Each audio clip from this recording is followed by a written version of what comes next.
Singhji, Yeah, Professor. Yes, yeah, I want to speak a few words about my management and about your scholarly personality. I must thank my management for supporting me and hello, hello. Doc, there is a connectivity issue.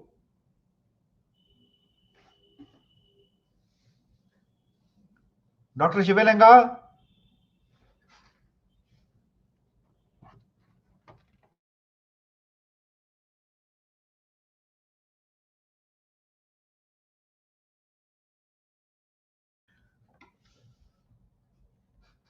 Hello?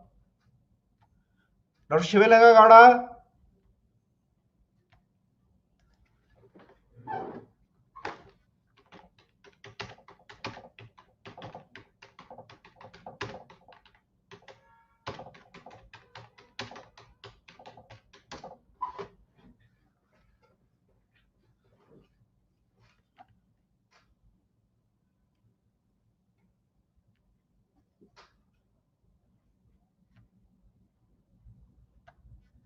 Hello?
sir, Yeah. sir, we have got internet connection. Some Okay, okay, has okay. happened. Please excuse me. So I want to say a few words about you, and I have to welcome you for this webinar talk. Okay. All Sir, right.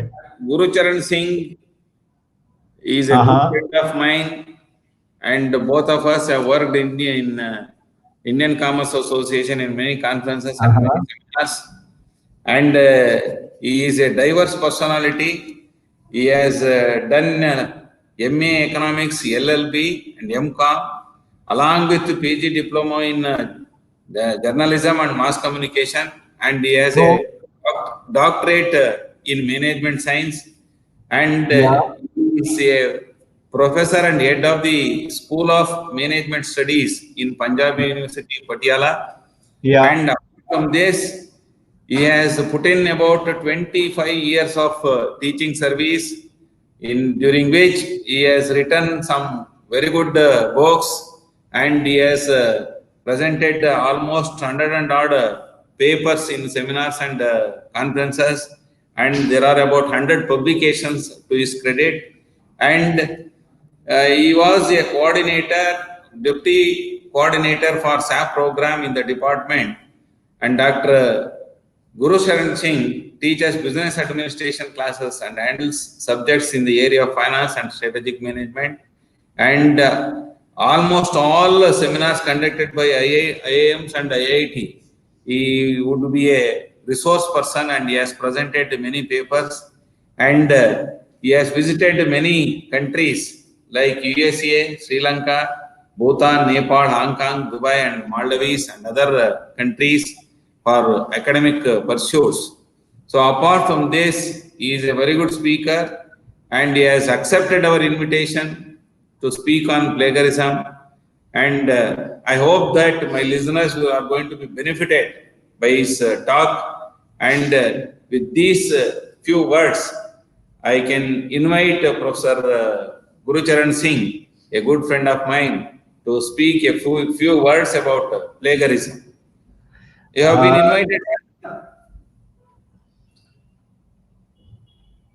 Please go ahead. Yes, I have completed my work. You have to speak about that. Thank you, Dr. M. Shivalinga Gowda. Yes, sir. Yes. I'm honored and humbled by your invitation for delivering a talk on plagiarism. Though I have already delivered a talk on these issues to different professors in different refresher programs under HRDC. As per your interaction between you and me, you requested me to deliver a talk on plagiarism. Today, I'm going to share my views on plagiarism, in which I have structured my presentation in a way. I'm going to share with the audience about three fact-based issues in which high-profile persons have been charged with plagiarism. And then we will talk about what plagiarism is. Then what are the types of plagiarism, and finally we will talk something about some type of contemporary issues where we will try to analyze whether the things are included under plagiarism or not. Those things we are going to understand in this issue. What is my request to the audience is, because there are several issues which I am going to interact with you. For that matter, what I learned from this platform, you can use comments rather than private chat. You can use comments, and in those comments, I would love to have your feedback, and I would love to have your opinions whenever I ask your interaction with me. Probably we would not be able to interact face to face through video, but at least we can share our opinions through your comments. And for that matter, I invite your cooperation and I invite your help and support for it. Now, let me begin with my presentation. I'm sharing my screen. Dr. Shivalinga Gowda, kindly ensure me that my screen is visible to all.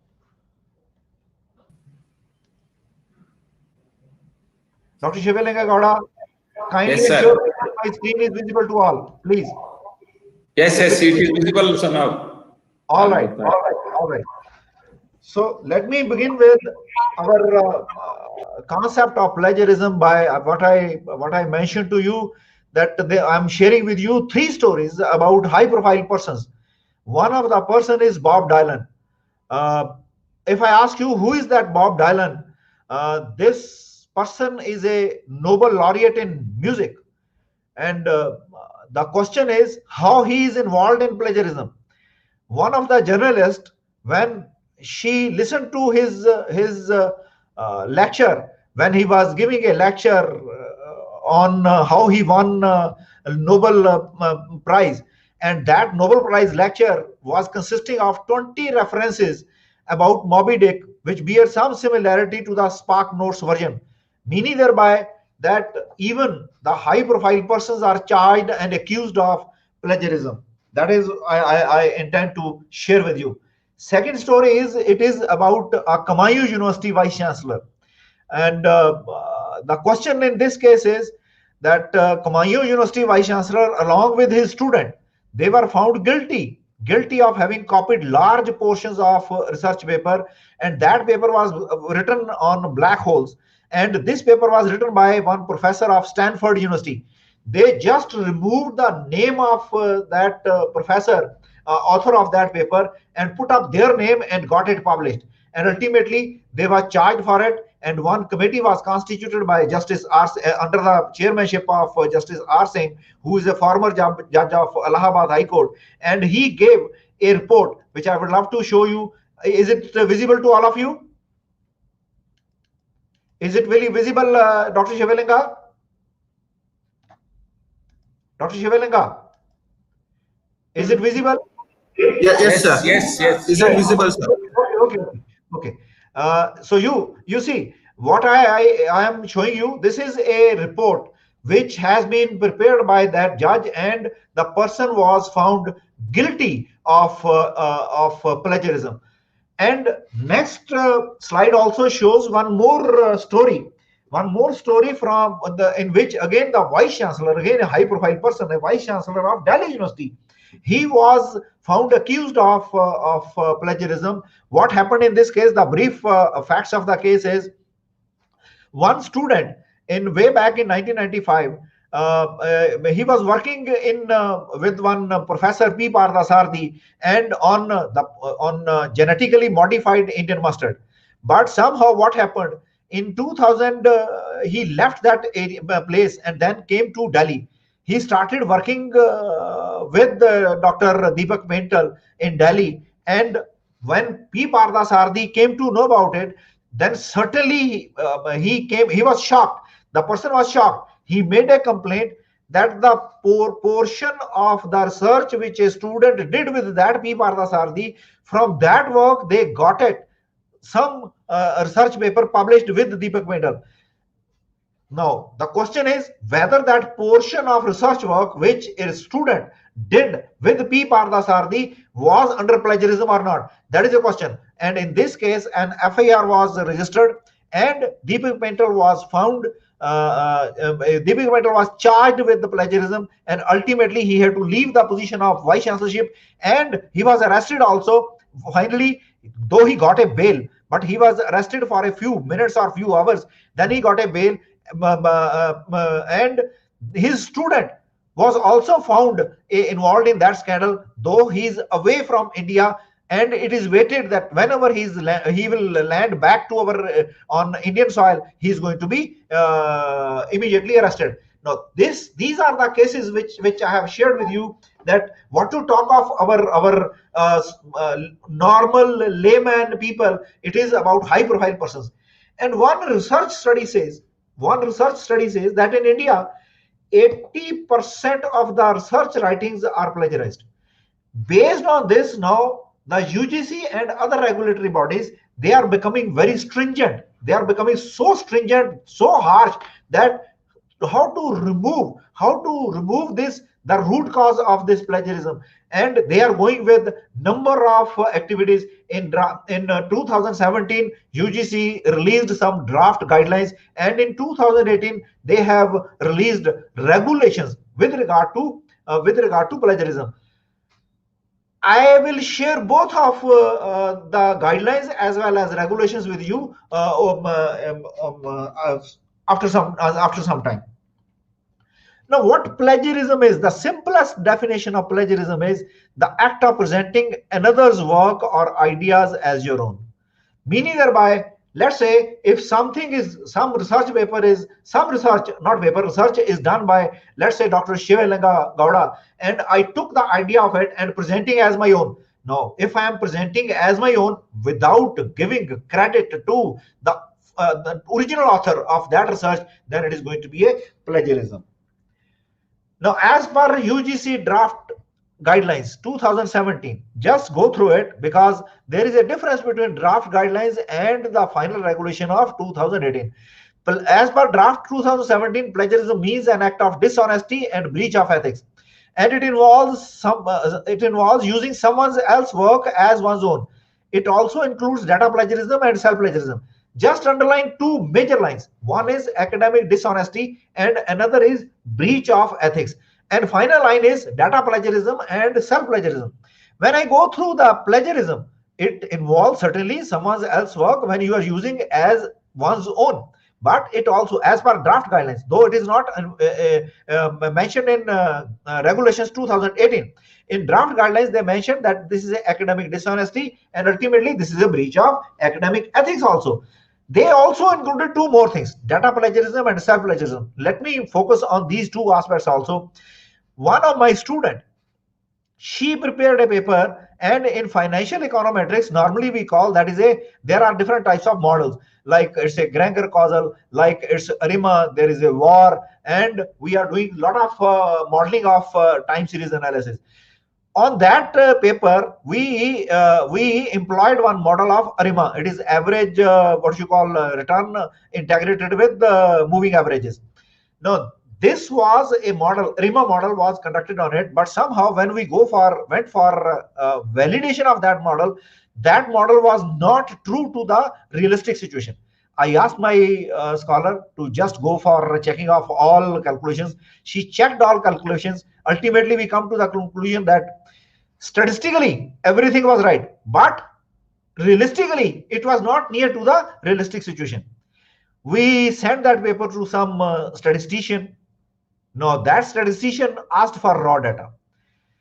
Then immediately it came to our mind that the data which we have already used for our paper, and we send that raw data to that fellow, and if that fellow use that data for some other purposes, then it is going to be a data plagiarism. Whosoever published first will get exemption, but whosoever published later will be charged with data plagiarism. So my meaning is, if I collected the data, tabulated the data, and I used that data, but somehow it is not published. Somebody else used my data before me, and then I published my paper. It is going to be a plagiarism charge on me rather than the person who took that data.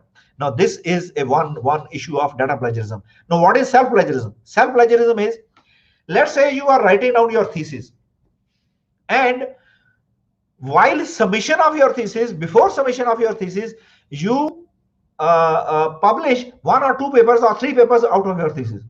Now, when you are writing down your thesis, you have to cite the name of those published papers, even if those published papers are written by you, even if you are an original author, even if you are in control of the copyright of your paper with you.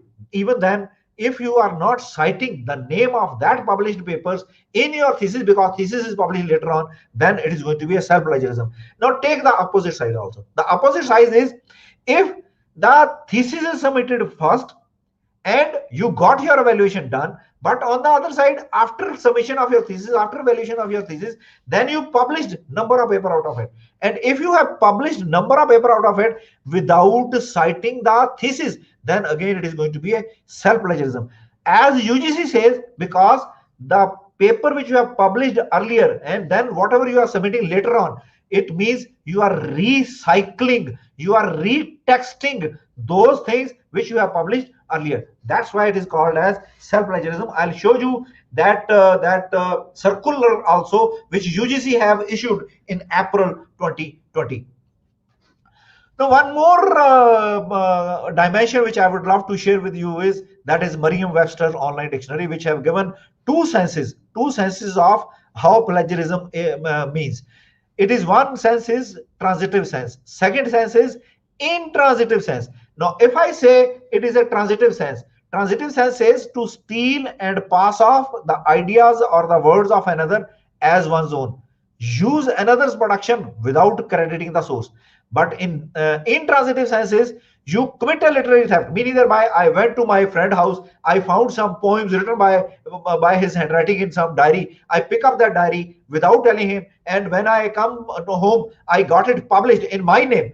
That means I committed a literary theft present as new and original, an idea or product derived from an existing source. That would be called as intransitive sense.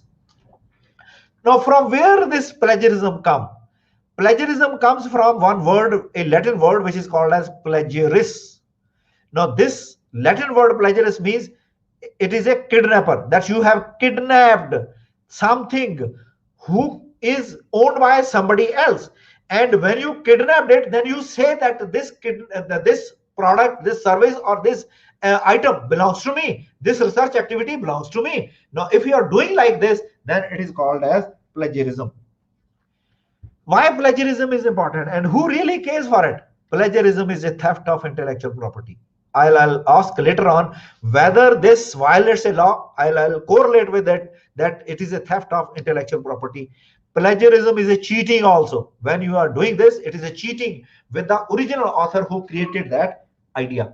Now, going ahead, I'll ask all of you. Now, you are viewing one caricature of a human being with jar and something in that jar. I would love to ask you immediately what you saw in it, and you immediately give me in your chat box what you saw in.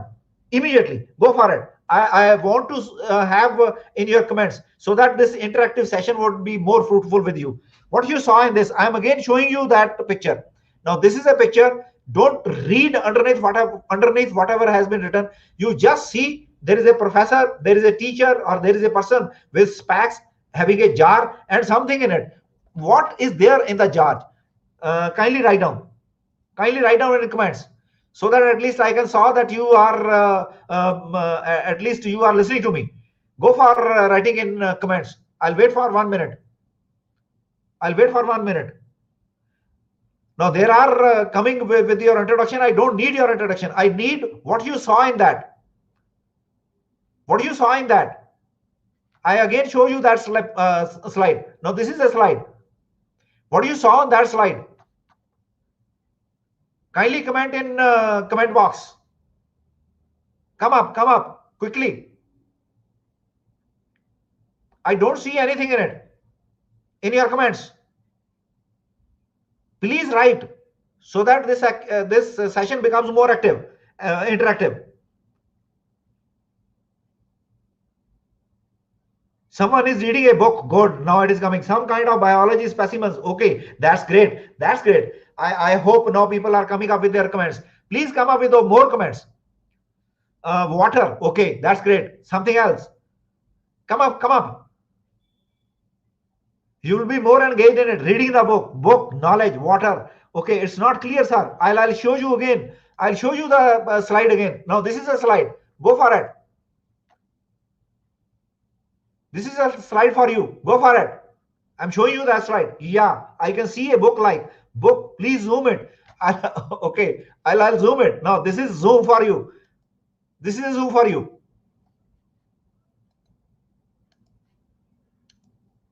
Okay, it's about biology. Now, let me conclude. Let me conclude my argument. Now, read underneath. Class. Not there is a professor who is addressing to a class and showing that jar to the rest of the students in the class. Class, who can tell me what I have preserved in this jar? No. Somebody is saying pig. Somebody is saying it's a baby cow. No, it's not a pig or a baby cow. It's a last student who got caught cheating on one of my tests. Meaning thereby, days are gone now. If you are cheating, there are lot many what you call tests are available under which you will be held responsible. You will be charged for it. And there are so many softwares, there are so many mechanisms which are available now. At least you can be investigated, and ultimately you will be caught hold for these kind of cheating in the test.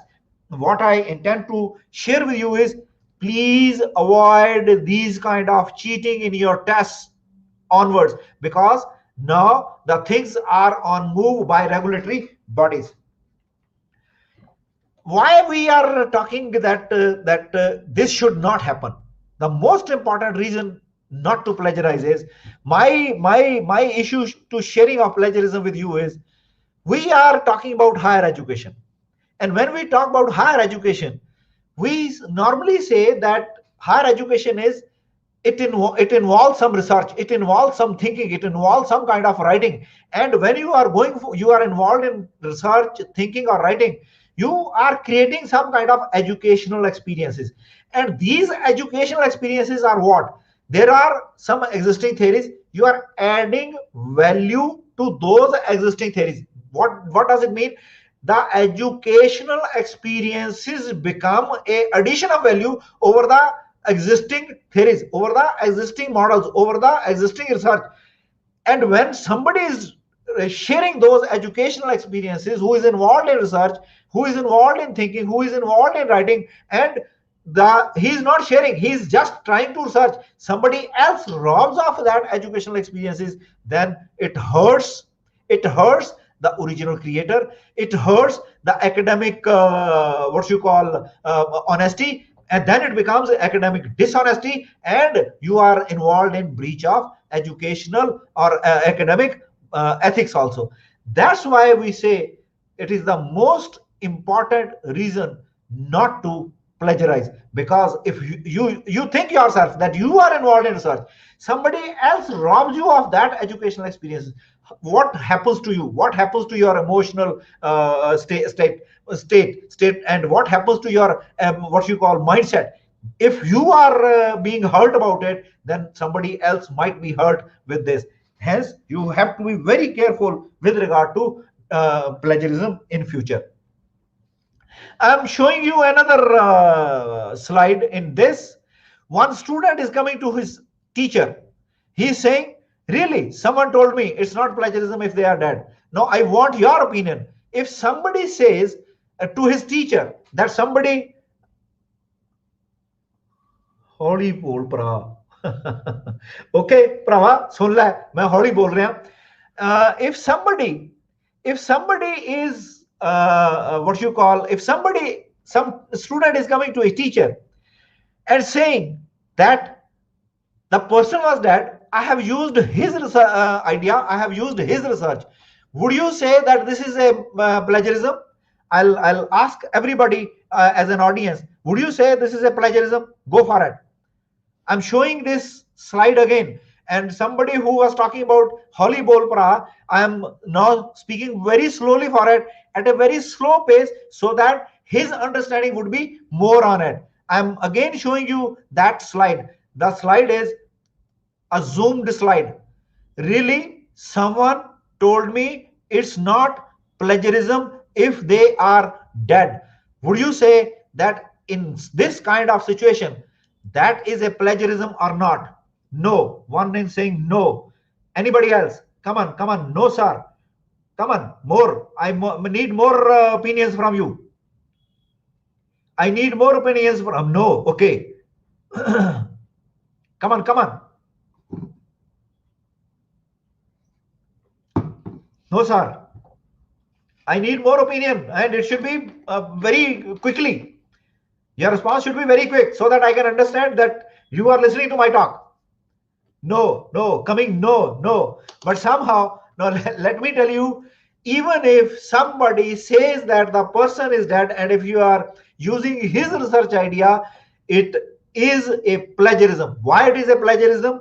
The plagiarism would be if you are not citing his source, alive or dead, it does not matter. I am sharing with you. Just be mindful of it. Alive or dead, it does not matter. If it is not your own idea, you must cite your source. Please keep it in mind. If it is not your idea, please cite the source of it. Because plagiarism in another manner is, if the idea is of somebody else, you are not giving a real acknowledgement to that fellow.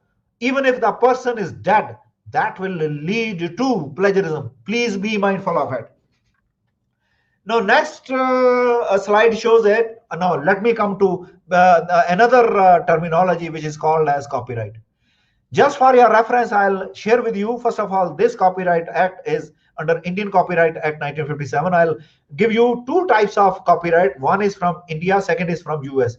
And I'll try to compare both of it. And then I'll try to link it, how plagiarism is linked with copyright.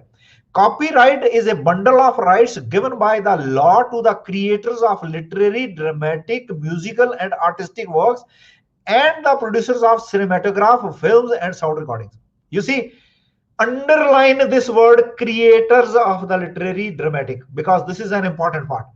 Second sentence says the rights provided under copyright law include the rights of reproduction of the work. Underline that, reproduction of the work. Then communication of the work to the public. Underline that, communication of the work to the public. Adaptation of the work and translation of the work. In our university, I'm from Punjabi University, Patiala. In our university, there are lot of work which is being translated in different languages. It can be from English to Punjabi, it can be from English to Sanskrit, it can be from English to Hindi also. That kind of translation is going on. But then if it is a raw what you call idea, it is a raw handwritten a book from somebody and it is not published, then the copyright is with the author and you have to seek the permission of that author for translation work. And if it is already published, then certainly the copyright are with only and only with publication house. Then you have to seek that copyright for translation of the work from publication house, because the copyright are lying with what you call publication house. And reproduction of the work means as a teacher we are protected under this law, because what happens, we are using lot many books when we are teaching to our students. We are using some quotes, we are using some illustrations, we are using some numericals, we are using some kind of illustrations from that book, and this is kind of reproduction of work which has been given in that book, even without referring it. Then certainly we are protected for reproduction of work under that Copyright Act. One more thing which I want to share with you is this is a creator. This is not an original author. Original author is somebody else. If I have created some idea and based on that idea somebody created a story on it, you see there is a difference. I am an original creator of that idea, but the creation of story is that will be called as creator of literary, dramatic, musical, or artistic work. Hence there is a difference. Now what difference in Indian Copyright Act and then US Copyright Act that I am going to show you. In US Copyright Act, copyright is a form of protection provided by the laws of United States to the authors of, now see, underline it, original works of the authorship. Now there is a difference between US Copyright Act and Indian Copyright Act. In Indian Copyright Act, we were talking about creators of literary, dramatic, and so on and so forth. But here we are talking about original works of authorship, including literary, dramatic, musical, artistic, and certain other intellectual works. And one more thing which they have written is this protection is available to both published and unpublished work. In Indian Copyright Act, this is not available. And in Indian Copyright Act, if somebody have unpublished thing with it, somebody have a literary theft of it and use it as its own, it will be covered under intransitive sense, but it's a plagiarism. But somehow that protection is not available under Indian Copyright Act. That protection is available to the right protectors under US Copyright Act. One more issue in our Indian Copyright Act is that is fair use. I'll show you a few songs also that how our Hindi film industry, or it can be Tollywood, or it can be Bollywood, it can be Bollywood, what you call in Punjab. This film industry is how it is exploiting this fair use of Indian Copyright Act. They are talking about that allows you to use of limited portions of the work. That is a fair use. Limited portions of the work under which you don't need to have permission. Without the permission of the author, without the permission of the creator, you can use that work for your own advantage. Just like teachers are using the work of an author of a book, you are using a limited portions of that work without having a permission from the original author. This fair use don't have any measurement. It can be 1%, it can be 100%.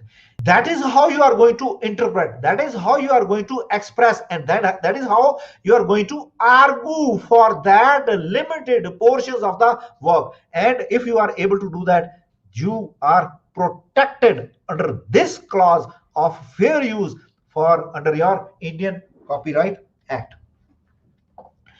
Now coming to types of plagiarism.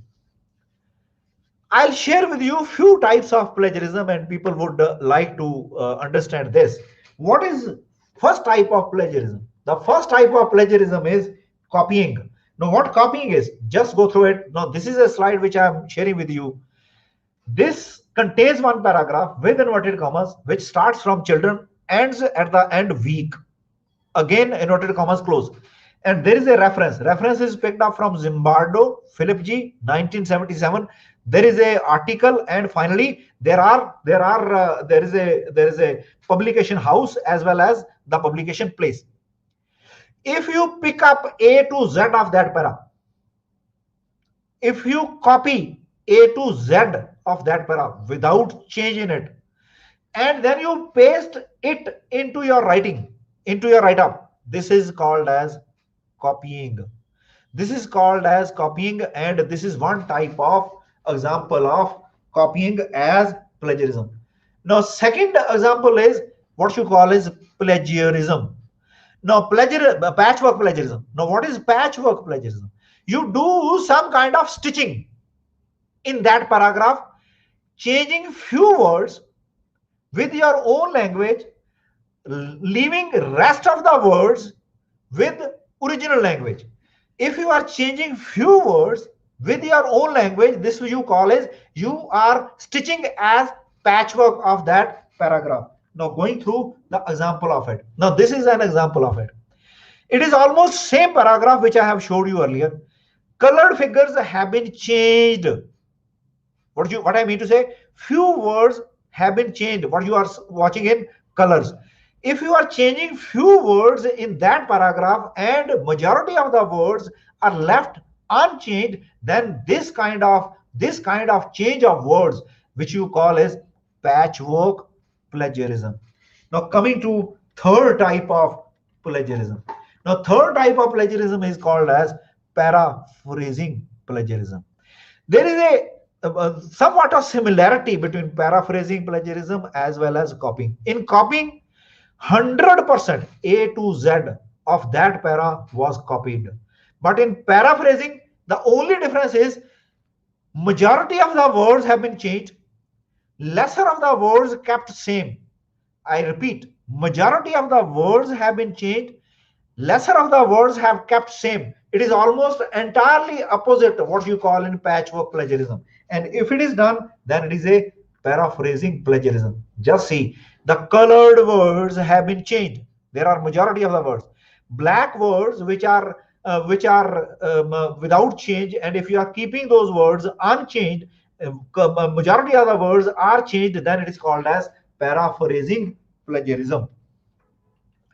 Coming to fourth type of plagiarism, unintentional plagiarism. Now what does it mean? Unintentional plagiarism is that you have written something, an idea taken from some original author, put up in your write-up, but when you write down the reference, unfortunately you put up the reference mistakenly of somebody else. I'm talking about mistakenly. It was not with malified intention. It was with just unintention. You want to write down a correct reference of that idea, but unfortunately when you write down or your software pick up someone's else reference, and though it was unintentional, but still what you call it's a plagiarism, because the let's say Shivalinga Gowda have written some paper. I picked up an idea, but when I picked up an idea, rather picking up the reference of Shivalinga Gowda, I pick up reference of somebody else. Let's say Grish. When I picked up the reference of Grish, Grish didn't write that paper. Then, though the intention was not there, intention was not malified, it was a clerical mistake, but still it is a plagiarism. Then you call it's an unintentional plagiarism. Coming to another type of plagiarism, the plagiarism of authorship.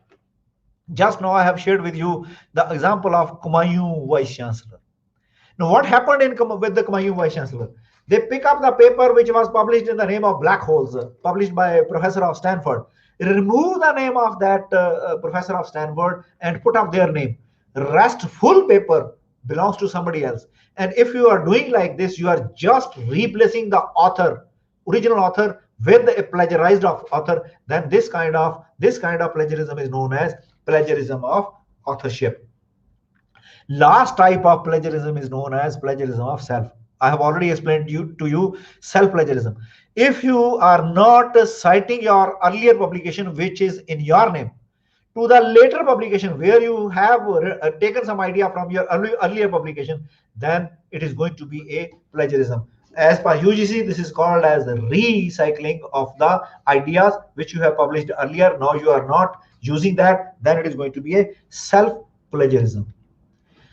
I shared with you earlier also that in April, I'll show you that circular also. Now this is a circular. At the last, there is a source, UGC, New Delhi, self-plagiarism, public notice, so-and-so, dated 20th April 2020. Now this source have been issued, this circular have been issued by UGC, under which they have, UGC is trying to define what self-plagiarism is. There are 4 components of it. 3 components specifically belong to self-plagiarism. 4th component specifically belongs to the penalty. Now, under self-plagiarism it is a reproduction in part or whole of one's own previously published work without adequate citation or proper acknowledgement. Now, this is one. And they are talking about text recycling. And that text recycling or self-plagiarism is again described in 5 components. First component is republishing the same paper already published elsewhere without due and full citation. 1. Publishing smaller and excerpted paper from a longer and previous without due and full citation. Meaning thereby there is one objective, and within that objective you have almost a longer description. And within from that longer description, if you are able to derive 2 papers, means you have split up the analysis of that objective with 2 parts. One part is published as one paper, second part is published as second paper. Even then, you without due and full citation, then it is publishing smaller and excerpted paper from a longer and previous without due and full citation.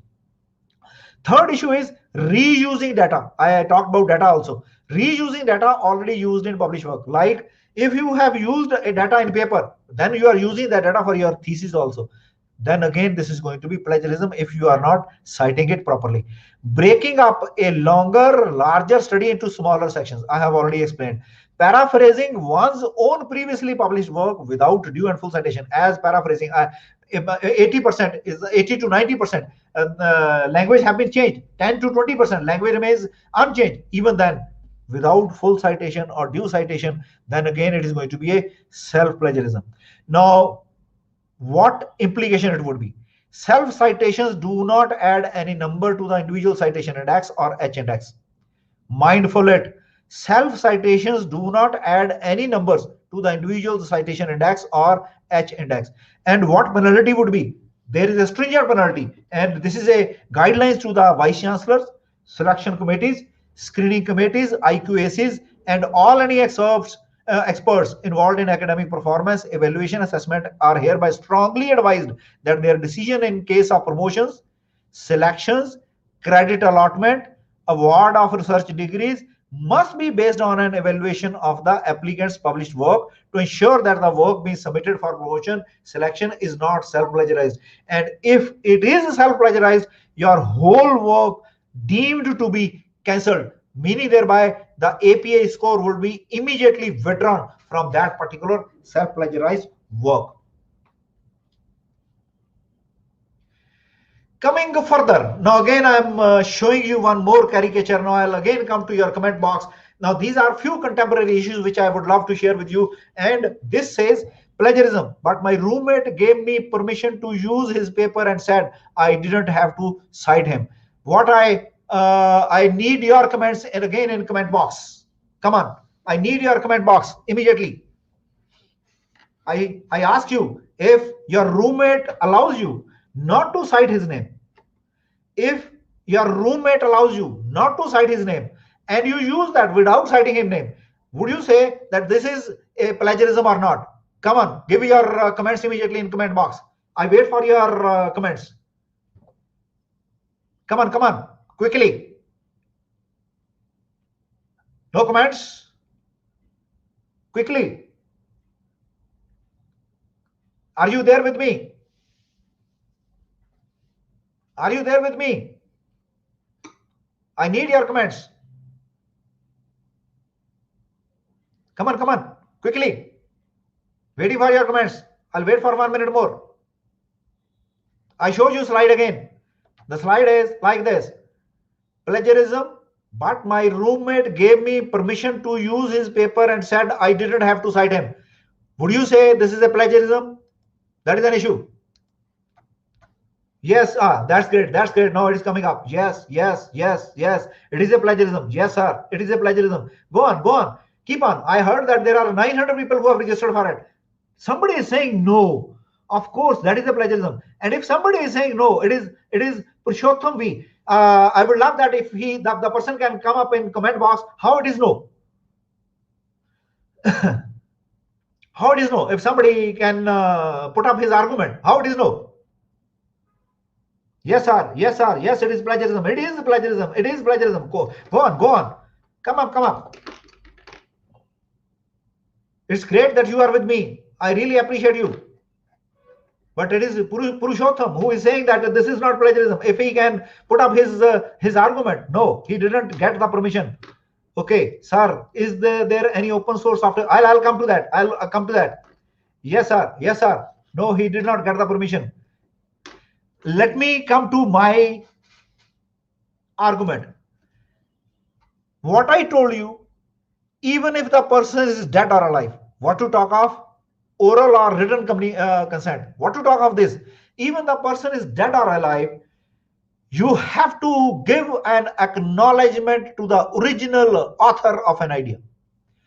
Even if you have a oral consent or you have a written consent, even if the person is dead or an alive person, you have to acknowledge it. If you are not acknowledging it, then it is going to be plagiarism.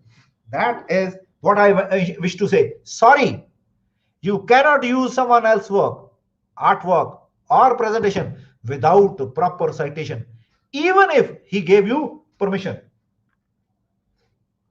So kindly understand this. If the idea is of somebody else, you have to give a due credit to that source. You have to acknowledge the credit of that original author.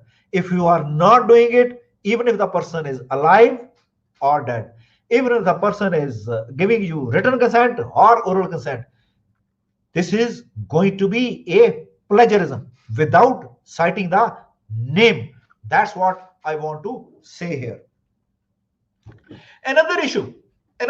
Again, this slide shows you. Again, I'm coming to your comment box. Be ready for it. I'm just asking you.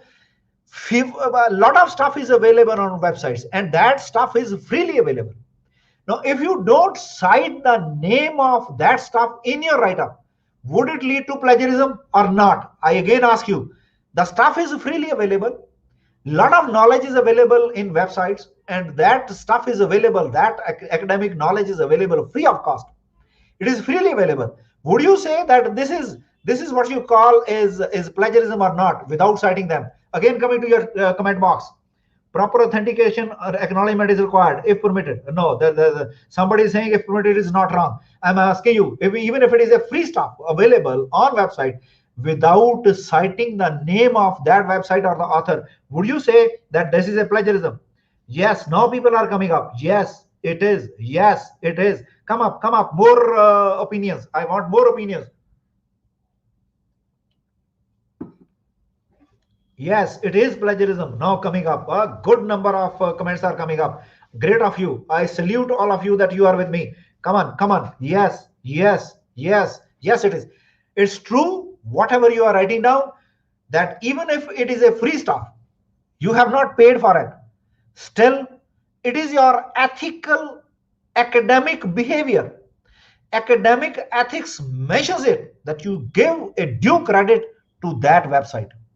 If you are not giving a due credit to that website, certainly then it is going to be plagiarism. If you are giving a due credit to that plagiarism, then it is not a plagiarism. Now that is one issue. Second issue is, now I'm talking about one more issue. I'm coming to that. First of all, let me explain. There are few stuff which are available, like research scholars, they need some essay, they need some term paper, or they need some research papers from journals, and those research papers or term papers or essays are available but on cost. You pay that cost. That is a saleable commodity. You pay that cost, acquire the possession of that term paper or essay, or what you call research paper. You say that this, now when you use that term paper or essay or research paper in your write-up, again without citing the name of author. Now my argument is, because when you pay it, you acquire some rights on it. When you pay it, is there any need now to cite the name of author? That is the question. When you pay it for essay or term paper, for research paper, is there any need to cite the name of author in your write-up? That is a question for you. Go for your comment box. Write down there. I'm just watching it. Yes, very informative program. Thank you very much, Praveen Sharma. Yes, no. Somebody is saying no. It is Kankala Satya Narayana. I don't know how, but somehow people are coming up. More comments I need. Please go ahead. More comments. I need more comments. Yes. Now people are coming up. That's great. Come on. No. Somebody is saying again, Alan Augustine. No. Please go through your arguments. Yes, though we pay it, payment is hold on. I will say yes, though we pay for it, payment is from usage. Original intellect is of an author. That's great. Somebody is from AP's Learning Center. That's great. But somehow, let me go through the more what you call comments. Somebody is again saying no. Madhusudan S. Majority of you say yes, sir. That's great. Now coming to my argument. My argument is, you see, I asked you that you acquire something. You acquire, now there are two words which I'm using. You acquire the ownership of that paper. You acquire the ownership of that essay or that research paper. But you didn't acquire the intellect property of that research paper. Somebody has already mentioned in a comment. You didn't acquire that, meaning thereby intellect property will remain with the original author, even if you have paid for it. Even if it is just an ownership which comes to you, it is not an intellect property which comes to you. If you are not citing the name of that author, it is going to be plagiarism. If you are citing the name of that author, then it is not at all plagiarism. Now, this is again a what you call big contemporary issue. It is a question for all of you.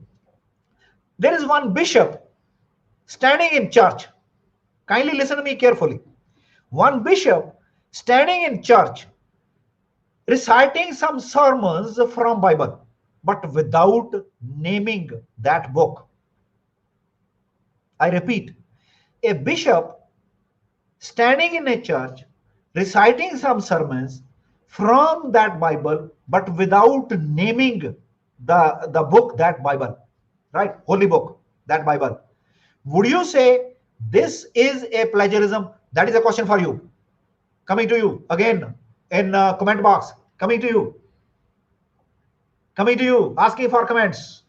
Come on. Waiting for your response. Quickly, getting your no response till yet.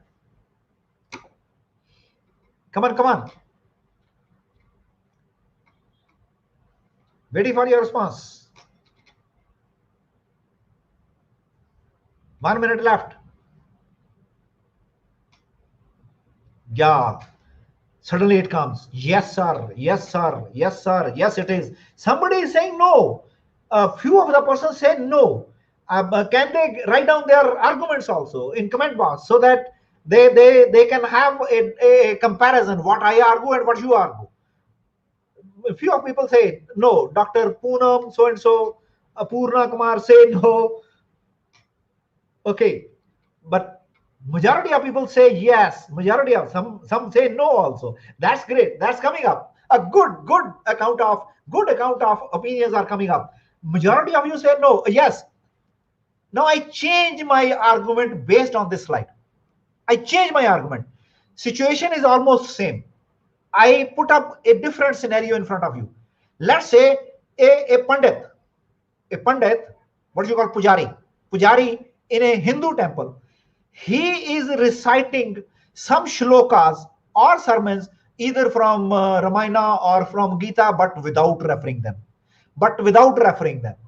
Would you say that this is a plagiarism or not? That is again a question for you. Go ahead. I need your arguments, your comments, because everybody knows that he is reading from the Bible. That's true. But somehow, come on. There are again yes sir, yes sir, yes sir. I want your opinions quickly.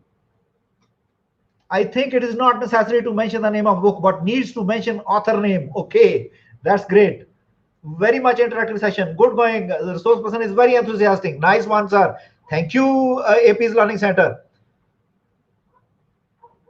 I need more opinions. Come on. There are people, they still say that yes, sir.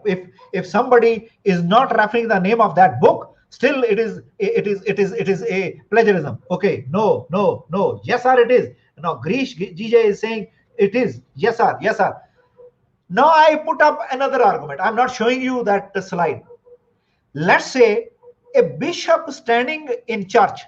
My argument is a bishop standing in church reciting some shlokas from Ramayana or Gita without referring the name in church. Mind it, a bishop standing in church reciting some shlokas from Ramayana and let's say Gita without giving the name, without referring the name. Would it be plagiarism? Now you tell me. Now they say yes. Yes, it is yes. How it is yes? If a bishop is standing in a church, but without referring shloka from what you call Ramayana or Gita, situation differs. There it was Bible. Now it is Ramayana and Gita. Take it another way around. If some pujari is standing in Hindu temple, reciting some sermons from Bible without referring it, would you say now it is a plagiarism or it is not plagiarism? That is a question. Now you can understand well. People are coming up with yes sir, yes sir, yes sir. Come on. Somebody says no, MB. Somebody says no.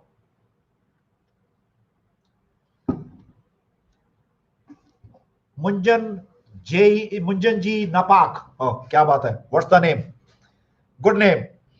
No. Somebody is again saying no. Please mindful for it. Let me conclude my argument. It will be ultimately decided by situation. It will be ultimately decided by your nature of job also. Your nature of job is a bishop assumes to be that he will only refer Bible's sermon in church. It is assumed to be the connectivity, the correlativity of bishop with Bible in a church. It is assumed to be the connectivity, the correlativity and the relationship of pujari in Hindu temple. If you are changing from the routine, meaning thereby you have to refer the book which is not related with you, which is not connected with you, and then certainly you are going to be charged for what plagiarism is or what plagiarism is not. That's how you are going to assess for it. People say that it is the softwares which will define what plagiarism is.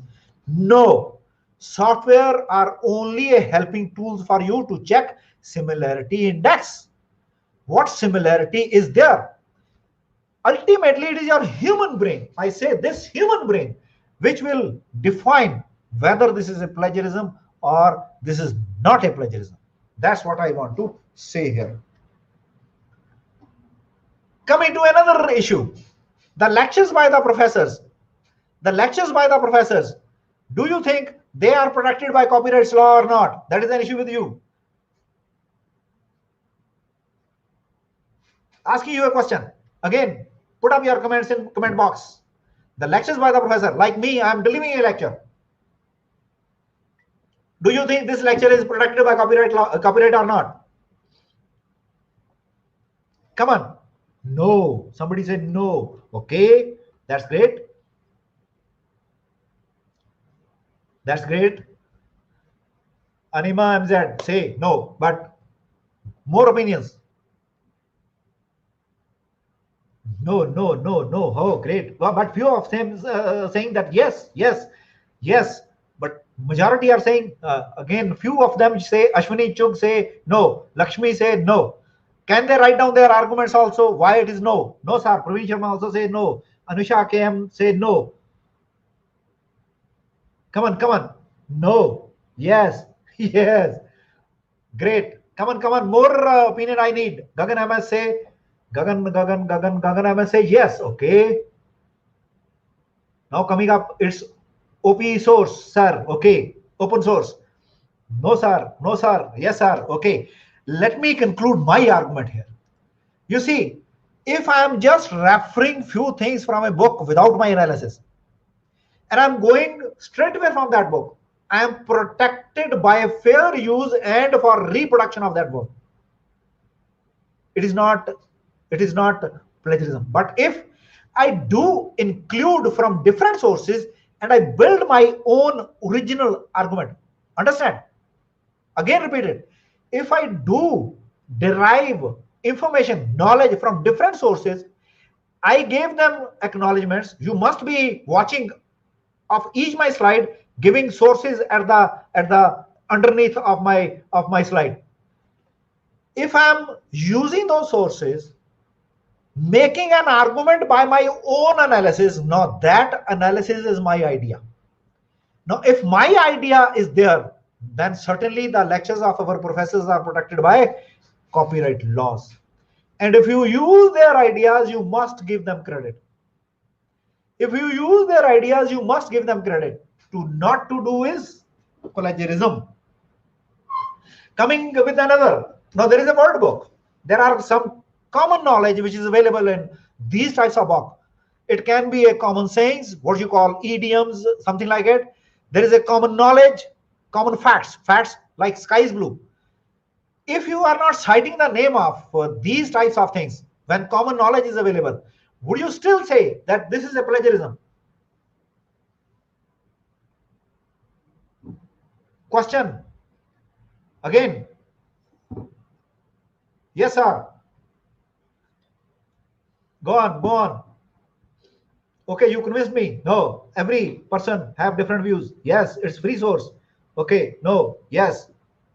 Come on, I need more. I'm now talking about common knowledge which is available on common platforms. Is there any need to cite the reference for that common knowledge? That is the question. Yes. Now people are coming up with yes. I hope people are getting my point now. Yes, sir. Come on, more opinion I need. Spurti Nayak, Anusha Argauda, they are coming with say yes. He has no quote book. Shaya Anil Kumar say he has 2 quote book. Okay.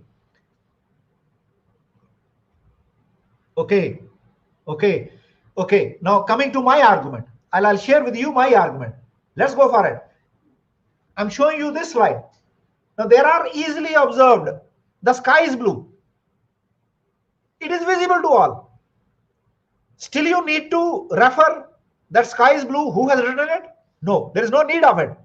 There is no need of detailed explanation of why the sky is blue, right? Because sky is blue. Now there is a commonly reported fact Commonly reported fact means George Washington was the first president of the United States. Jawaharlal Nehru was the first Prime Minister of India. Now, is there any need to cite any source for it? No, there are commonly reported facts. Now, there is a common saying like waste not, want not, look before you leap. Now, these are the idioms which are used by a common person. Any person can make the new proverbs, and you don't need to cite these. These are included under common knowledge. What I mean to say here is, if there is these kind of facts, these kind of common sayings, these kind of information which is easily observed, which is covered under common knowledge, that does not need to be cited. But be sure that what you are using really is a common knowledge. If George Washington, I'll let you know, George Washington removed or eliminated slave movement, that is not a commonly reported fact. That was his modus operandi. Then you need to cite the reference of it. Right? That's what I am talking about. Common knowledge does not need to be cited, but be sure that what you are using really is a common knowledge. When in doubt, ask either your instructor or a librarian or a historian. Now, coming to legal implications. Is it against the law? Yes, this is against the law because it involves copyright. It involves intellectual property rights. This is against the law. How it is applied to the universities, colleges, or schools? Then you have to have some policies. I'll show you the policy which our university have. Just for an example, this is on our website. Just for demonstration purposes, I'm not going into details of it. But there is a policy which is given by UGC, and this policy was UGC draft 2017. Just for your display purposes only, from where I picked up a definition of plagiarism, where they have given objectives, where they have given up a mechanism also, and also finally the similarity index, how to check the similarity index, how to go for levels of plagiarism in non-core area, and finally the mechanism in it, and the penalties for the students, penalties for the faculty, staff, researchers of higher education institutions. Just for display purposes, because I'm going to have a comparison of draft 2017 guidelines and regulations 2018. Now, what outcome would be? There will be different types of offenses. First offense, second offense, third offense. If you have a first offense, what kind of penalty? Second offense, because it is going to be a repeated offense, what kind of penalty? If it is going to be third offense, what kind of penalty would be there? That is to be under your policy, which is given by UGC, or your own organizational policy. I have already shared with you the definition which is given by draft 2017 of plagiarism. I'm not going into details of it. Now, what 2018 says? 2018 says a plagiarism means the practice of taking someone else's work or idea and passing them as one's own. See the difference. The difference here is that includes act of academic dishonesty and breach of ethics. That includes data plagiarism and self-plagiarism. But in this definition, they are talking about means the practice of taking someone else's work or idea and passing them as one's own.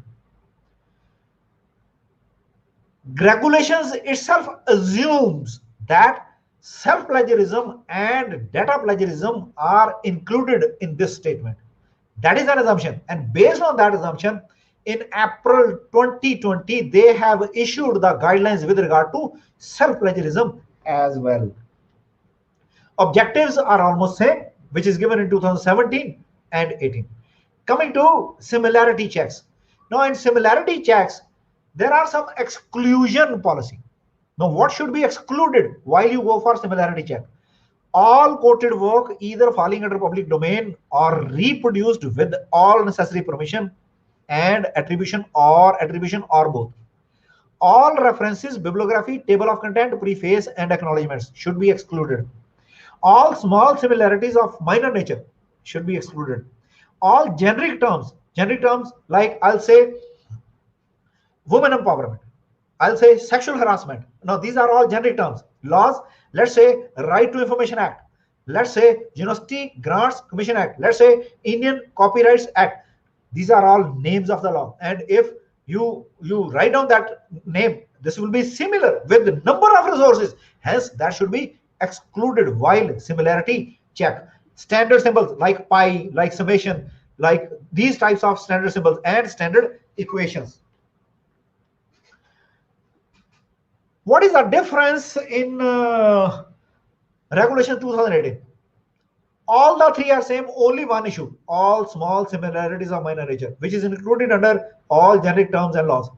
That's how they have just removed that one sentence from 2017 guidelines, which 2018 regulations.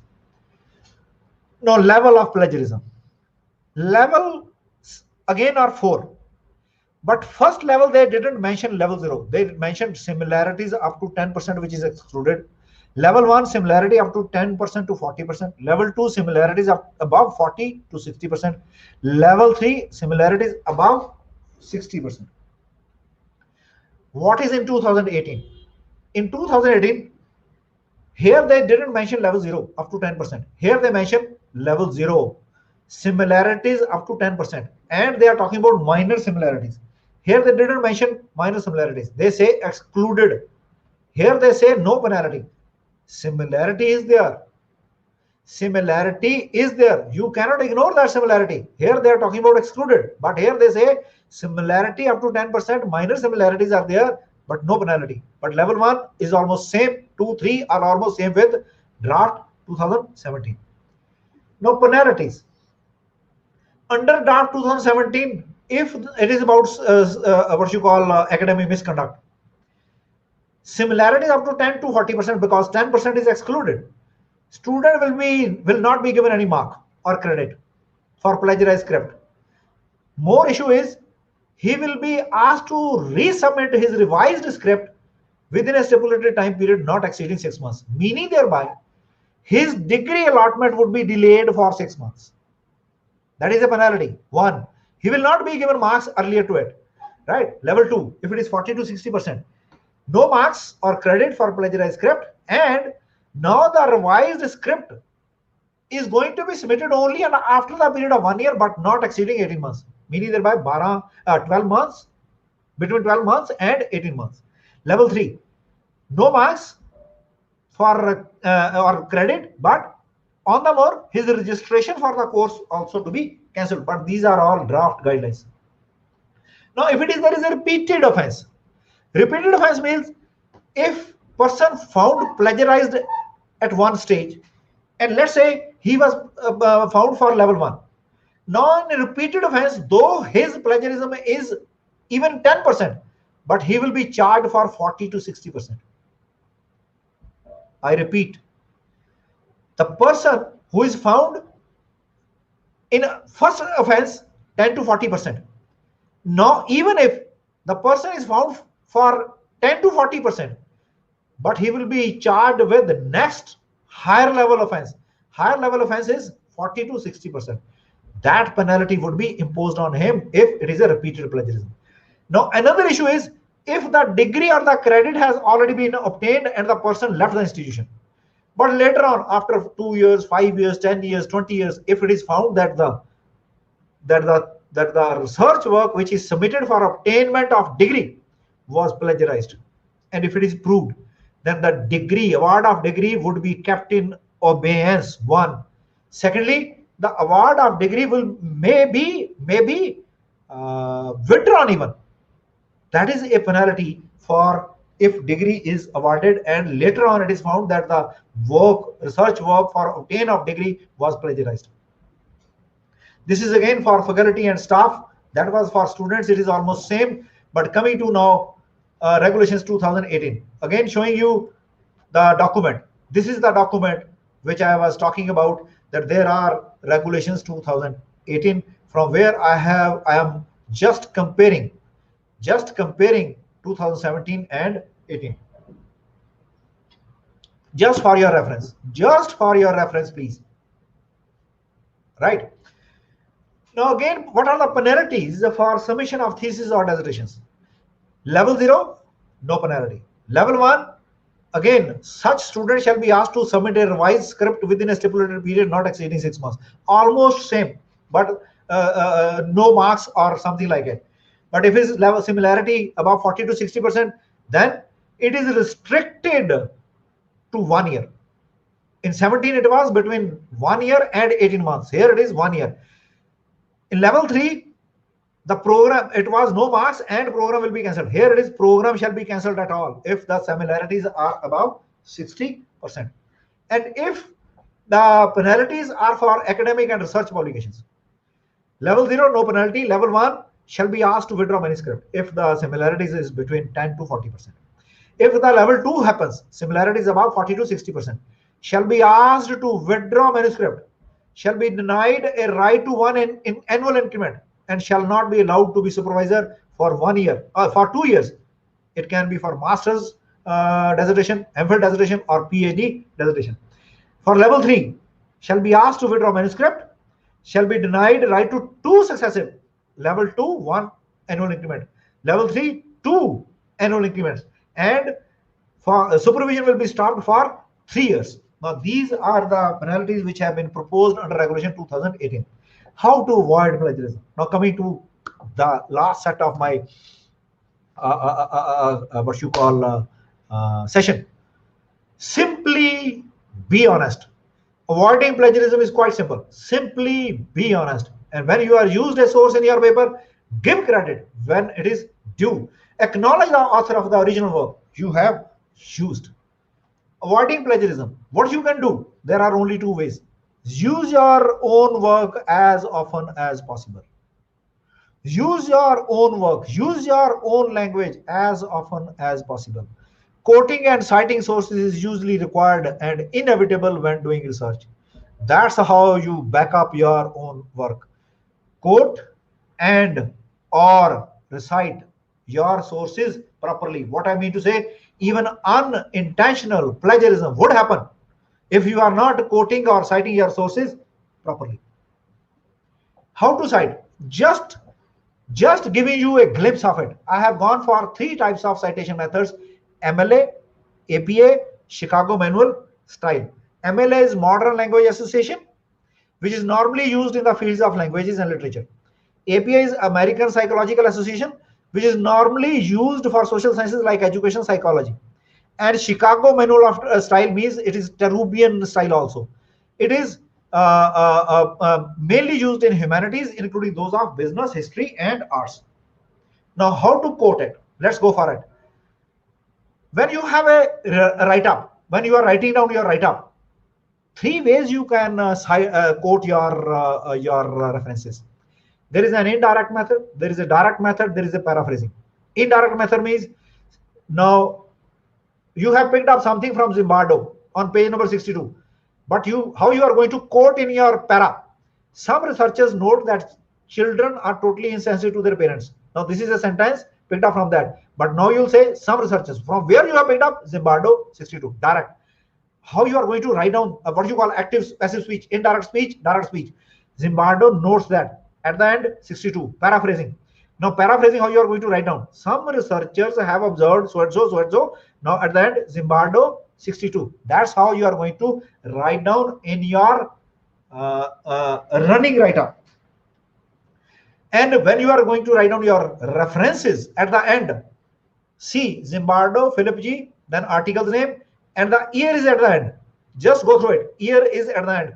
I'll just referring easy essay, chapter, or book. How you are going to write down just giving you a glimpse of it. Not going into details. If it is an article from a base, then entire website. How you are going to write down website and page on a website. How you are going to write down. That's the just a glimpse of citations. Coming to APA or Chicago quotations. Indirect method. Almost same sentences, but the issue is how you are going to refer that. Zimbardo, 1997, page 62. What is in MLA? This is in MLA. Zimbardo 62. See, rest of the things are same. Indirect. Zimbardo 62. Here, Zimbardo, year 1977, P is must, P62. and it is direct. Zimbardo, now year is mentioned over here and the end P62. And what is written there? Go through it. Zimbardo 62. No year is mentioned here. MLA. But in Chicago and APA, Zimbardo 1977, P62. Now in paraphrasing. Here, Zimbardo, 1977. What is written in here? It is Zimbardo 62. See, here Zimbardo, no comma, page number is mentioned as 62, not P.62. Here it is mentioned Zimbardo, 1977. This is the difference between APA and Chicago when you are going for running write-up. But when you are citing it at the end, again, Zimbardo, PG, you are picking up year. Rest is almost same. Author, article, place, and publication house. What is here? Zimbardo and year is at the end. Go through it. Zimbardo, Philip P.G., so and so, 1977. But here, sorry. This is Zimbardo, year, shyness, so and so. Rest are again, year are written immediately after author. Year are written immediately after author, so and so. Website, item without author. Now finally, when in use, when in doubt, use citation. Use citation. What I intend to say is, are you with me? I want to just know it. Are you with me? Are you with me? I just want to know it. Sir, please send your email. I'll send you the email also. Please inform proper way or best practices of citing the work or avoid plagiarism. Are you with me? I'm just asking you. Please inform in your comment box. Are you with me? Quickly. Quickly, go ahead. Oh, yes, sir. That's great. That's great. You are with me. Wash hands. Wash hands. I don't know who written this. Thank you very much. Okay. Now, I'm showing you a few songs just to entertain you also, but it is linked with my topic. Don't think that this is just for a kind of illiteracy which I'm showing you. This is linked with my topic. I'm showing you some of the songs which are copied song from some other song made in on foreign land. Going for it. Going for it.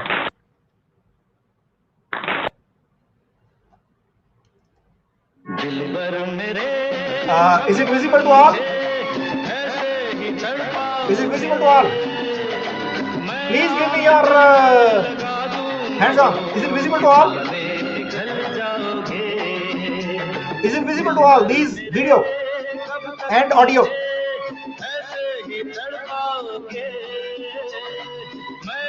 Now stopping that, coming to. This is the song from where they have picked up.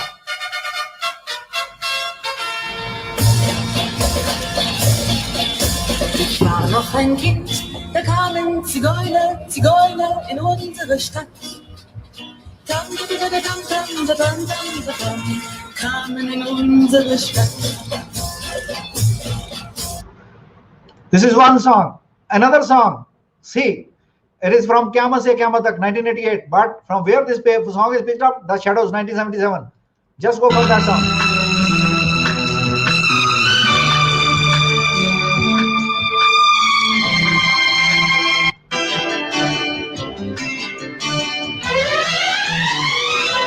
अकेले हैं तो क्या गम है चाहे तो हमारे बस में क्या नहीं बस एक जरा साथ हो तेरा तेरे तो ही हम. Now from where it picked up? Just see.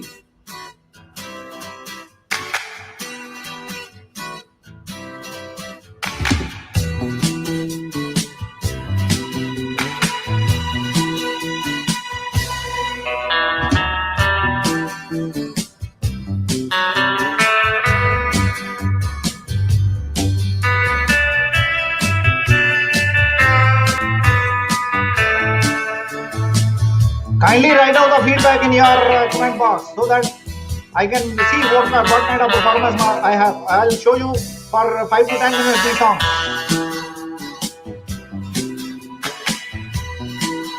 See, now this is the song which I'm going to show you.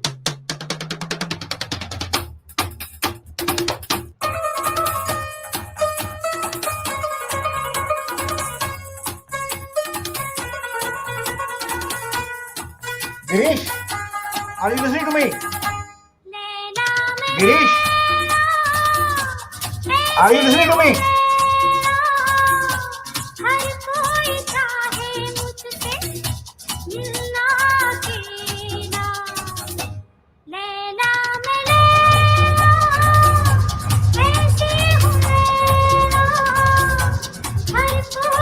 Now, from where this song has been picked up? It is from the Blackbird of 1975. See.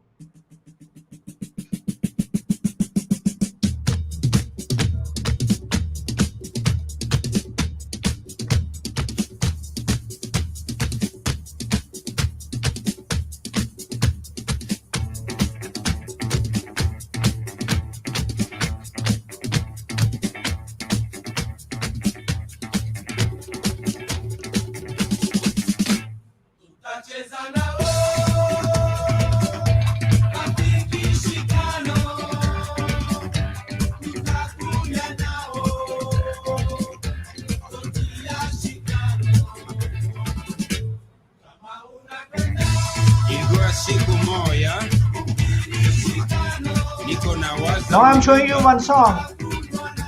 The rhythm is same, music is same, few words have been changed. Enjoy that song.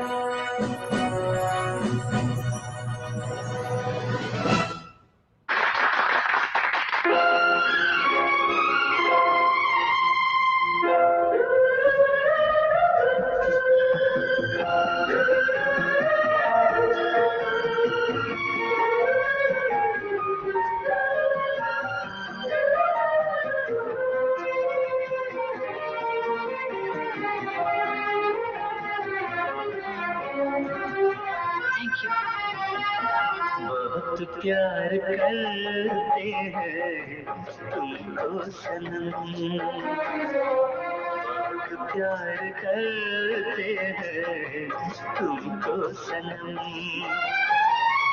कसम चाहे ले लो, कसम चाहे ले लो, खुदा की कसम, बहुत प्यार करते हैं तुमको सनम।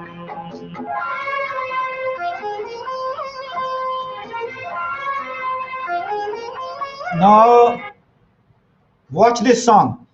What is the difference between the earlier song and this song? This song which I'm showing you, this is Pakistani song. Marvelous copy.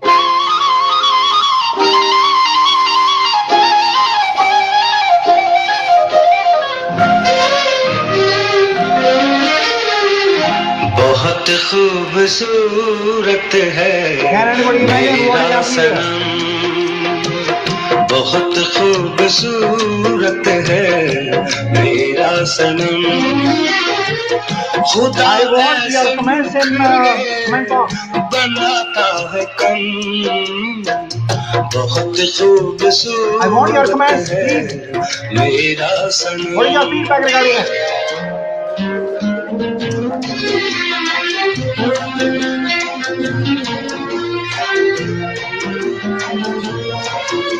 Come on, come on.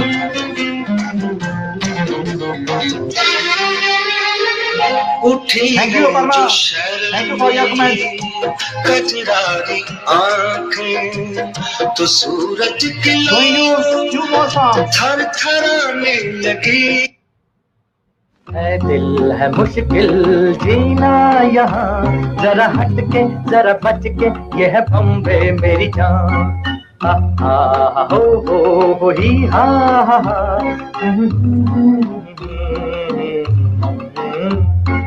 है दिल है मुश्किल जीना यहाँ, जरा हट के जरा बच के, ये है बम्बे मेरी जान।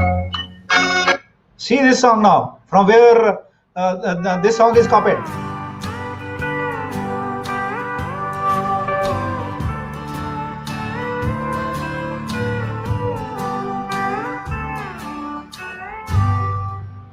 my darling, oh my darling, oh my darling Clementine. You are lost and gone forever, dreadful sorrow, Clementine. In the cavern, in the canyon, excavating for a mine, dwelt the mine of 49.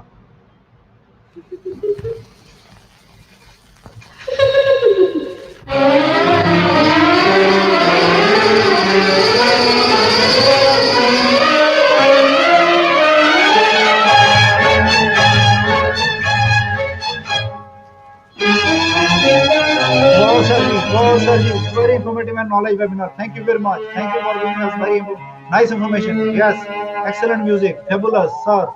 Having some refreshment also. Good. Come on, I want. We can see plagiarism in the songs too. We copied the tuning and music. Same. Good session, excellent, sir. That's fabulous. That's fabulous. It inspired me. It inspired me. Melodious sound. Lyrics is different. Some music, sir. Infringement, copyright. Come on. I need few more comments from your side. किसको खबर कौन है वो Few more comments. अनजान है कोई गुमनाम है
See, now I'm showing you that song which have a combination of two songs.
Now go for this song.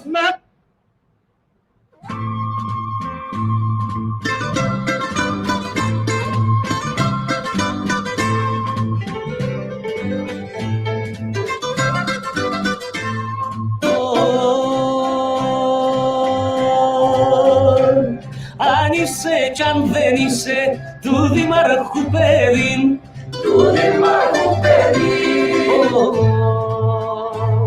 τελειώ να σε φιλήσω κι ας κάμω φυλακή. Τα διάλια, τα σελίνια μοδάκια διπλά, τα μονόλυρα, πεντόλυρα και πούντα, ποτέ σε βέγγεις που τα έχεις στην πούγκα. This is second song from where this song of Mehbooba Mehbooba was picked up.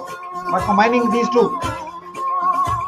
Of all the things you're telling me, I never heard you say.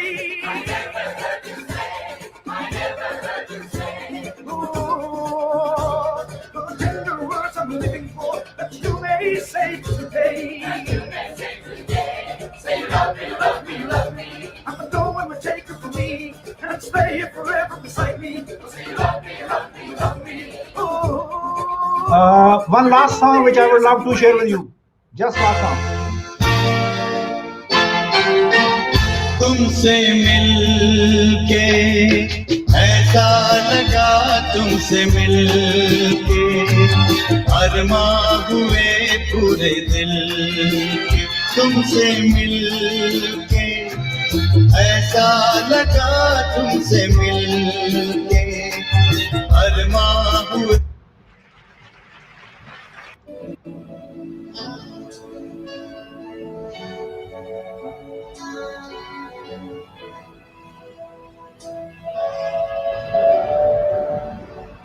When I need you, I just close my eyes and I'm with you.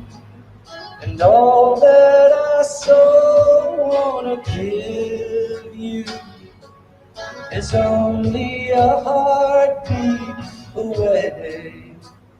When I need love, I hold out my hands and I touch love. I never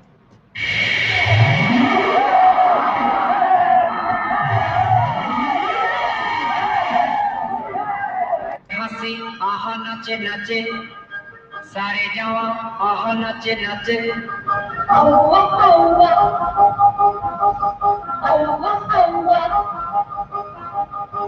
कोई यहाँ नचे नचे कोई वहाँ नचे नचे सारे हंसी यहाँ नचे नचे सारे जवां नचे नचे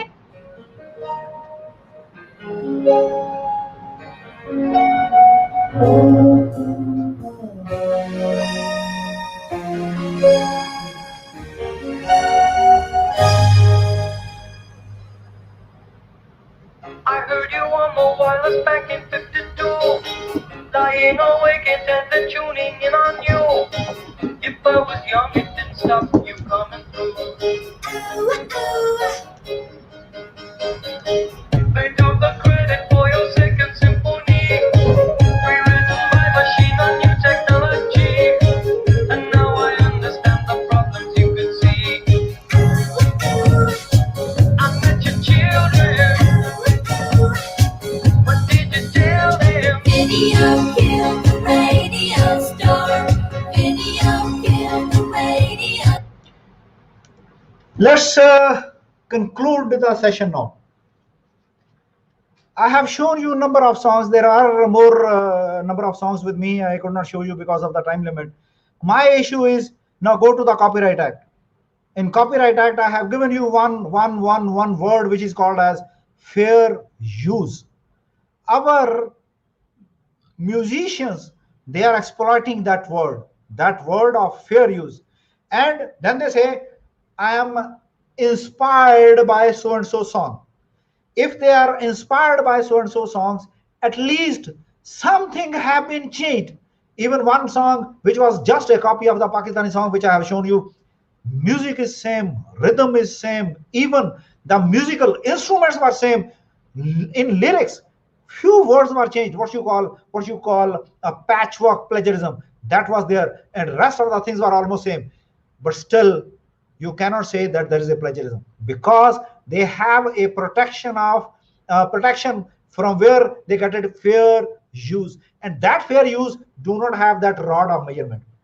That fair use do not have that measurement. It can be 1%, it can be 100%. Hence, in India, our Indian Copyright Act has its own loopholes.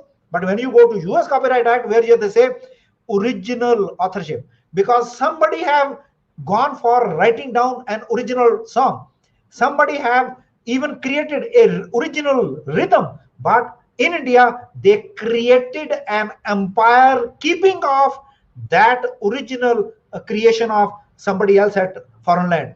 And this is difference between original author as well as creator. That's how we can say that yes, we have to very particular about plagiarism, but ultimately at the end, it is not your software, it is not your machine which will find out what plagiarism is. It is your brain. that brain will give you that what plagiarism is, where you are going to make your argument that this is a blame, what you call, this is a plagiarism. I'll take few issues from your comment box that somebody was talking about how we can measure plagiarism. I'll give you few open source softwares, and there are a few paid softwares. One of the strictest software is what you call turn it in, Turn, turn it, it in, turn it in. Now that is a turn it in one software. Second is authenticate, authenticate. Now that is another software which is available, and you can use that as software. But these are all paid softwares. They are online as well as offline, all paid softwares. But one of the best softwares which are available to check similarity check. Now for open source, there is a eye checker available. There is a Viper software available. There is a Urkund which is available in India also. All universities have been given from InflibNet, which is available from UGC, and this is freely available. All your theses are being checked under Urkund, and then they are being submitted. This is another software which is available. I hope now people will say that how it is differentiated with Urkund or Turnitin. The only thing is that Turnitin have a larger repository of the resources from where they check the similarity check, and Urkund like or Viper like or iChecker type, now they have a smaller what you call resource base. Because of their smaller resource base, their level of similarity would be low. And if you go for Turnitin or Authenticate, because they have larger source materials, resources are there, hence their level of similarity check would be larger. That is how you have to be very serious about it.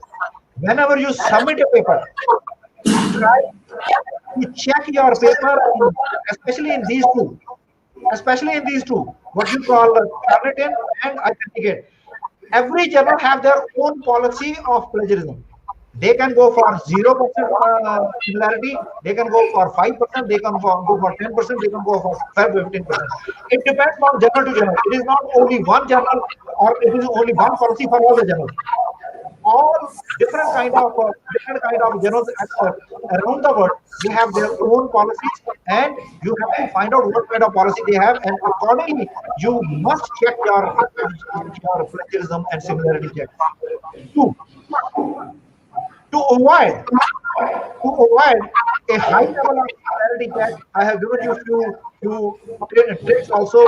But please check your similarity check for under rigorous software like Turnitin and Authenticate, so that you are able to assess what kind of larger level of similarity is there. Then you can reduce it before submitting to actual journal. That's what I have to say. I hope I have given you a lot of input regarding it. If you can give me feedback, that will be more suitable for me. If I want to modify, I will modify. Somebody is saying in mathematical problem how it can be different. Please let us know. Every software has its scope policy. You have to give those commands before you apply that software to your research paper. And if you give that commands to exclude those mathematical equations, because these are standard equations, that comes under exclusion policy. And if you are determining your exclusion policy, and that exclusion policy is given as commands in your software, certainly that will be excluded from your write-up, and accordingly that will be excluded from your plagiarism. Anything else? If somebody wants to ask, still you can put up in the comments. I'm available and I will give you your answer. Thank you. Thank you, Professor Gurcharan Singh, sir.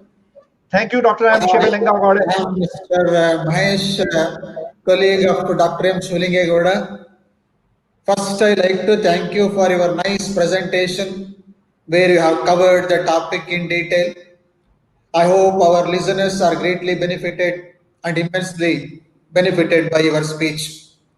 Actually, we have prepared as many questions to ask you today, but after going through your presentation, I think you have answered all our questions anyway. And one more thing I want to tell you, including myself and our faculty members, have greatly enjoyed the latter part of your presentation.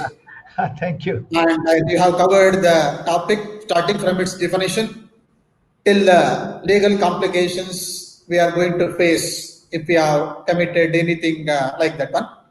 Anyway, we have received some simple questions from our inquisitive listeners. Yeah. I want to ask you, I think you have covered the topic also.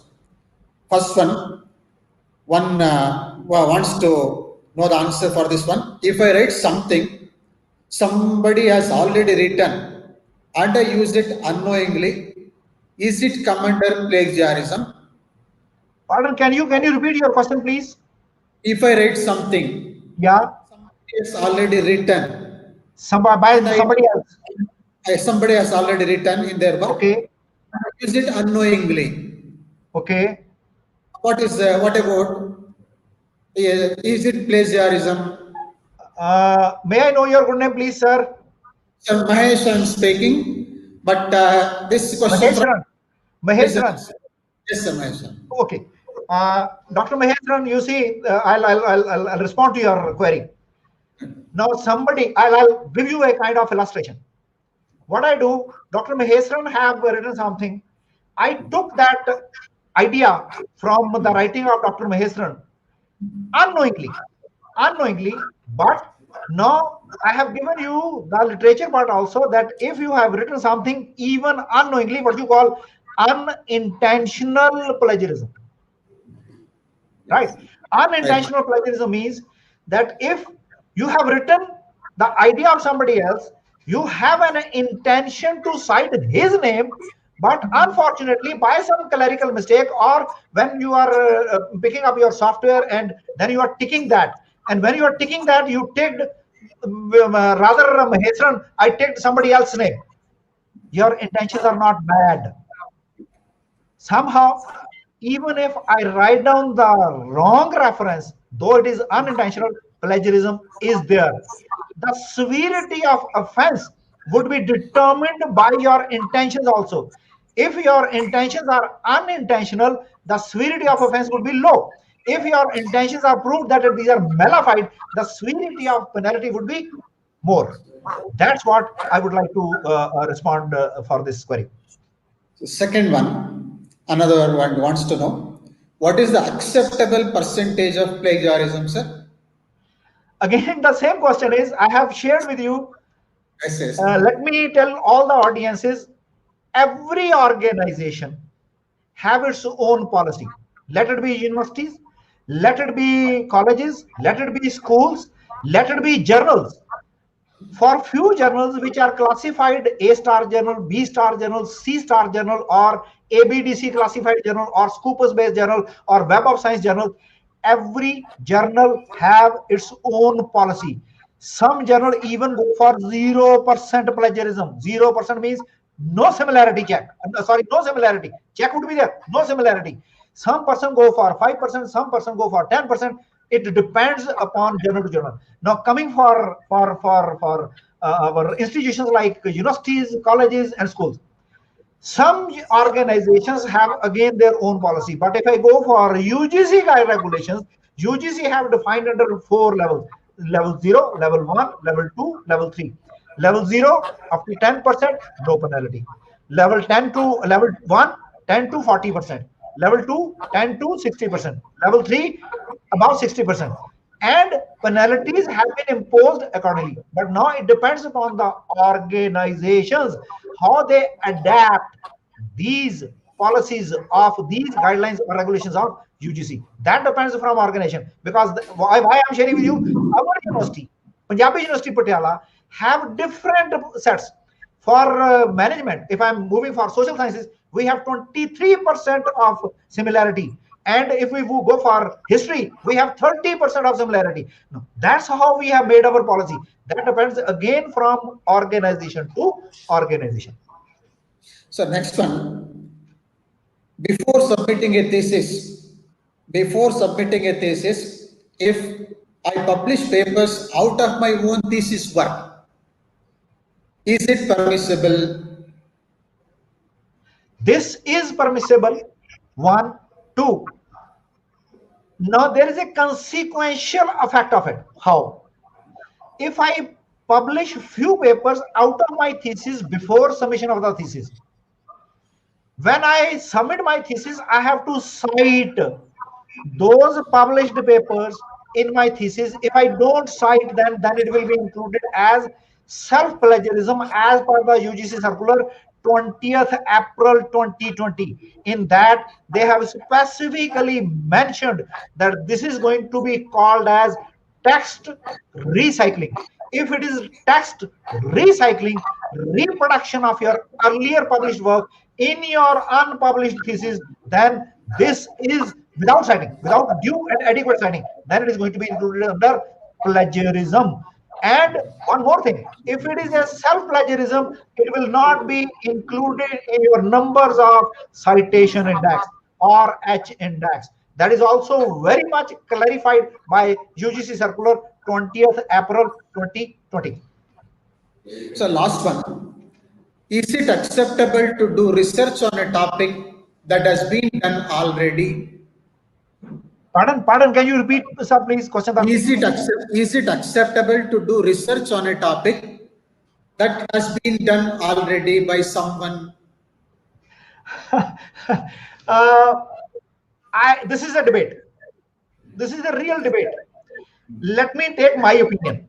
I have two dimensions for it. One dimension for which says in favor of it. One dimension says against of it. Now let me take first of all in favor of it.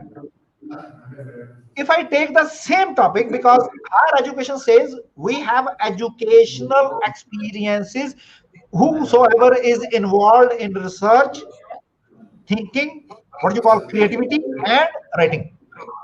Why they are involved in research? They are adding value to the existing research. If they are adding value to the existing research, meaning thereby the research which they did, let's say 10 years back, after 10 years, there is going to be a lot of change within that arena of sphere of knowledge. And people can do research to add value to the existing knowledge. And that is one argument. That is one argument. You can say that the period of the research have been changed. You can say the scope of study have been changed. You can say the geographical area have been changed. These ways the justification can be done. The second dimension, which is against of it. Against of it means the same topic cannot be taken. Verbatim, I'm using verbatim, A to Z, 100% topic cannot be changed. You just change the topic, have minor alteration in the dimensions of the topic, that will avoid plagiarism as well. At least you can justify that your topic has been changed with some additional or removal of dimensions, and that will lead to avoiding of why to create a fuss, why to create a panga, why to have your head into, you're poking your head into that controversy for plagiarism. Avoid that. Hence, change somewhat in your title of the topic, create some change in your scope, create some change in your objectives, take same dimension may be same, your study would be changed, hence the plagiarism would not be there. Now that is another dimension to it. So next one question we have received just now. Yeah. How to act with plagiarism if someone published our work? Pardon, can you repeat that? How to act with plagiarism if someone published our work? How to admit? How to act against us? Okay. How to act? What kind of action? I'll share with you one story. Just recent story, almost 1 month back. What happened? We in our department, because I am a head of the department, few Ethiopian students have been registered through their embassies. They are our student PhD students. They are our MBA students. Now, one of the student did his PhD, completed his PhD, and went back to Ethiopia. Published some paper in A Star Journal along with his supervisor. No, that this story doesn't end here.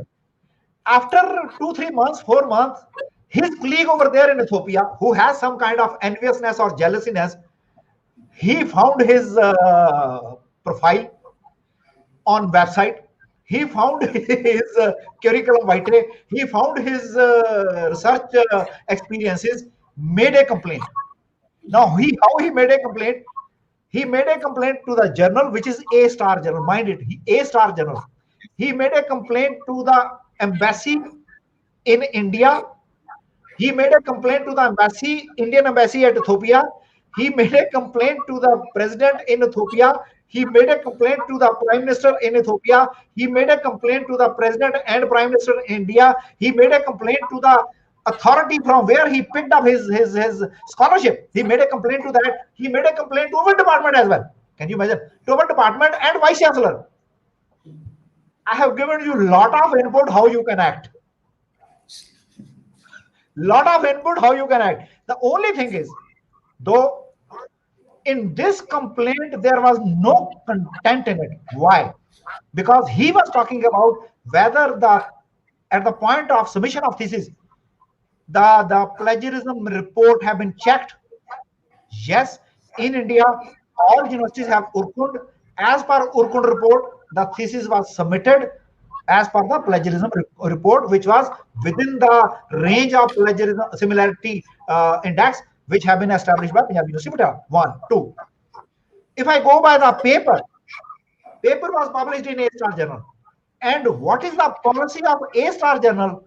They must have followed that. They must have checked the similarity. And after checking the similarity, whatever the range of similarity comes, after checking up, they must have gone for publication of paper. Otherwise, they would not allow publication of paper without following that plagiarism similarity check.